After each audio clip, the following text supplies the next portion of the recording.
अपने कार्यालय से भाजपा कार्यालय की तरफ चल दिए प्रदर्शन करने के लिए। हमारे साथ दिल्ली प्रदेश अध्यक्ष पंकज गुप्ता जी। पंकज जी, प्रदर्शन कब तक करते रहेंगे आप लोग?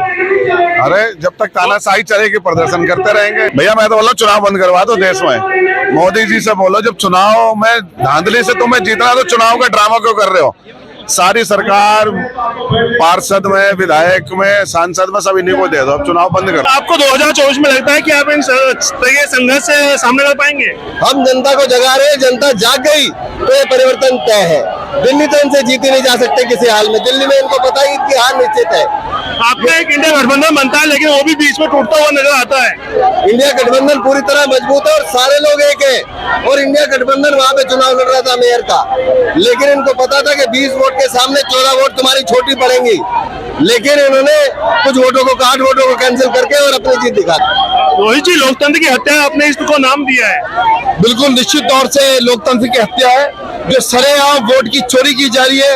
ये भारतीय जनता पार्टी आज बेनकाब हो गई। जो देश भर में इतने सारे चुनाव इन्होंने जीते हैं, ये सारे धोखाधड़ी करके लोकतंत्र के का गला घोट के इन्होंने किया है। और मेयर का जो इलेक्शन चंडीगढ़ में हुआ, इंडिया गठबंधन के 20 वोट थे, बीजेपी के पास केवल 14 वोट थे। उसके बाद भी इन्होंने 8 वोटों के अंदर गड़बड़ी करके प्रिजाइडिंग ऑफिसर ने अपने हाथ से पेन से उनको मार करके निशान लगा के उनको इनवैलिड कर दिया। ये लोकतंत्र की हत्या के खिलाफ आज हम यहाँ पर पहुंचे, लोकतंत्र को बचाने के लिए। लोकतंत्र की हत्या और संविधान की हत्या आपने इसे बताया है, कैसे देखते हैं? देखो, देखने वाली बात यह है कि यहाँ पर पार्टी नेता की बात नहीं है, बात हो रही है देश की, बात हो रही है लोकतंत्र की, बात हो रही है संविधान की। तो हमारे लिए देश सर्वोपरि, पार्टी नेता बाद में आते हैं। आज देश खतरे में है, इसलिए आदमी केजरीवाल जी और भगवंत मान जी सड़कों पे है, जो कि अभी मार्च कर रहे हैं आपके सामने बीजेपी कार्यालय के लिए। भाजपा ने पूरी तरह से लोकतंत्र संविधान को तहस नहस कर दिया है। आप हाथ से ही बोल रहे हैं, हाथ से पहले आप लोग कहाँ थे? आंदोलन क्यों नहीं करते हैं? ये पार्टी आंदोलन से निकली, लगातार आंदोलन कर रहे हैं हम लोग।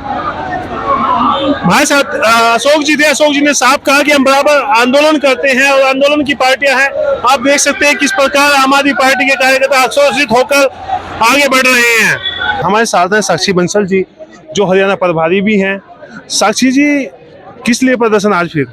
ये लोकतंत्र की हत्या के खिलाफ प्रदर्शन मानो आप इसको, क्योंकि जिस तरह से ये चंडीगढ़ में इन्होंने एक एग्जाम्पल सेट किया है कि किस तरह चुनावों में ये धांधली करते हैं। अभी तक तो ईवीएम के थ्रू करते थे, आज ये खुलेआम धांधली पे उतर आए हैं। तो हम लोग चाहते हैं लोगों तक ये बात मैसेज पहुँचे। जनता अवेयर है, जनता, हम लोग रास्ते में जितने भी लोगों से बात करके आए हैं, और हमारी आप मानो हर आदमी ये चाहता था, ये देखना चाहता है कि किस तरह से ये लोग मतलब गंदगी पे उतर आए हैं। राजनीति को एकदम कीचड़ बना दिया इन लोगों ने। इन लोगों की वजह से ही पॉलिटिक्स खराब है। चंडीगढ़ में चुनाव होता है, कांग्रेस और आम आदमी पार्टी एक साथ अपने प्रत्याशियों का चुनाव कराती है, चुनाव में धांधली होती है, लेकिन जब आप प्रदर्शन करने आते हैं तो कांग्रेस आपके साथ नहीं है। कांग्रेस, ये प्रदर्शन हमारा आम आदमी पार्टी का मुख्यालय पे अलग से प्रदर्शन है। हम लोग चाहते हैं कांग्रेस भी इस तरफ पे खड़े। आप देखिए वहां से लेकर लगता गठबंधन में सब सही नहीं है। नहीं, गठबंधन की छोड़ो आप, गठबंधन तो इस तरह से ही चलेगा। अभी हमारे गठबंधन के बाद चंडीगढ़ में गठबंधन को हरा दिया, मेजॉरिटी हमारे पास वोट थी, 20 हमारे पास वोट थे, इनके पास 16 वोट थे।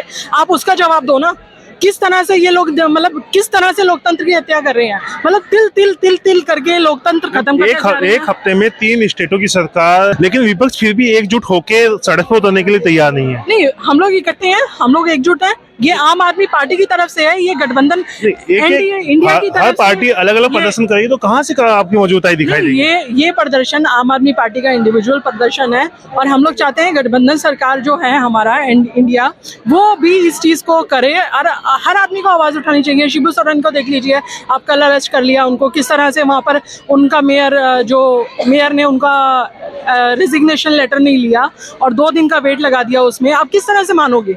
सब कुछ इनके हाथ में है। ये लोग मतलब धांधली टोटली सब कुछ उनके हाथ में। तो 2024 में आप टक्कर ही कैसे दे पाएंगे?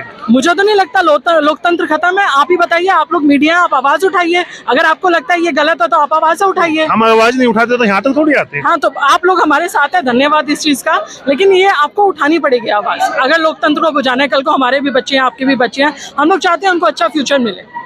मोदी जी विकास कर रहे हैं, राम मंदिर बना दिया, और फिर क्या दिक्कत है? वो एक आस्था का विषय है, लेकिन लोकतंत्र, हॉस्पिटल, शिक्षा, स्वास्थ्य, ये सब अलग है, मूलभूत सुविधाएं हैं। चलिए, हमारे साथ ही साक्षी, जिनका साफ कहना है कि अरविंद केजरीवाल जी ने इस धांधली के खिलाफ आवाज उठाई थी, और हम कोर्ट में भी जाएंगे और सड़क पर भी प्रदर्शन करेंगे। आप देखते हैं हिंदुस्तान समाचार, मैं अभी चौधरी, नमस्कार।